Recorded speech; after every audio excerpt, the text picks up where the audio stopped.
Welcome to my channel, Jinske Nena. Please like, share, and subscribe. Yan, Mother's Day. May bulaklak tayo galing sa mga bata. Salamat sa pagmamahal ng mga bata. Appreciate. Thank you. 13 days of Ramadan. Ayan, wala silang futur. After lang ang dalawang amo ko, mag-asawa. Yan, nag-selfie-selfie kami sa labas dahil ang lakas maka-impluensya na kung bago kong kasama na si Eden. Ayan guys, nag-selfie-selfie kami habang sinasamahan ko siya. Inalalayan sa pag-aalaga ng bata. Ayan guys, parang ako nyaya. Ako lagi may picture kasama ang baby. Pero ang nani ayaw. Gusto solo flight. Ayan guys, kaya tagahawak ako ni Pogi. Baby Juju nila.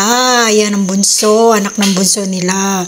Ayan, siyempre, naglakad kami. Pinasyal ang bata bago maligo. Ayan, nag-selfie kami dun sa bahay ng aming kaibigan na si Tina. Ang ganda-ganda ng bahay nila guys. Takaw attraction talaga. Kaya ayan, habang naglalakad kami dyan guys, alam nyo ba, nadaanan namin ang malunggay, nag-harvest kami. Pero ito muna yung bulaklak ng Mother's Day. Ay, iano ko sa inyo, yan. I-show ko sa inyo ang kagandahan ng mga bulaklak, sunflower, at kung ano-ano pa mga bulaklak.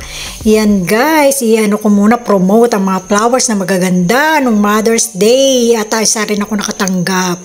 Yan, pakis-kiss pa ako dahil sobrang saya ko dahil nabigyan ako ng bulaklak. Pang Mother's Day, iba talaga.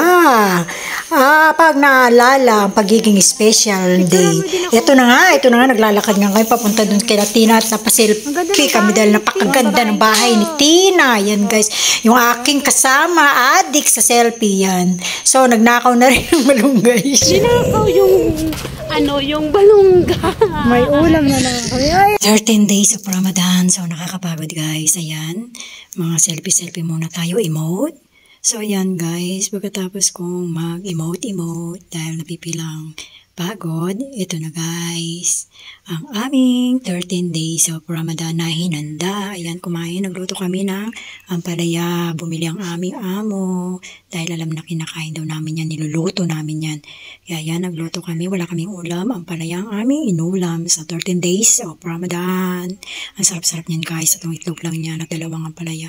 At ito ang ginawa kong warina, ayan, at ang aming soup ay broccoli. Ganito ang paggawa, small cut lang ang ating broccoli, at iano natin sa butter na 2 tablespoon butter, at igisa ang onion at konting garlic. Onion first, tapos garlic sa tooth, tapos broccoli, tapos pag na muna stream na mga 5 minutes, ilagay ang chicken stock.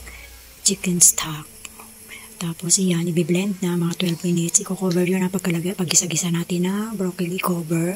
Tapos pagdating, tsaka natin i-blend. Hindi pa siya satisfied, kaya binilender ko pa yan sa cup. Tapos iyan, 2 tablespoons flour at tsaka kayo. Inano nyo sa isang pot. Tapos iyan, nanda namin ay tabuli at warina. Yan, mga namin at broccoli soup sa 13 days of Ramadan. Ayan guys. At katay plat. Send ko na lang sa ito lahat. Pati yung broccoli. Yeah, thank you for watching. God bless everyone.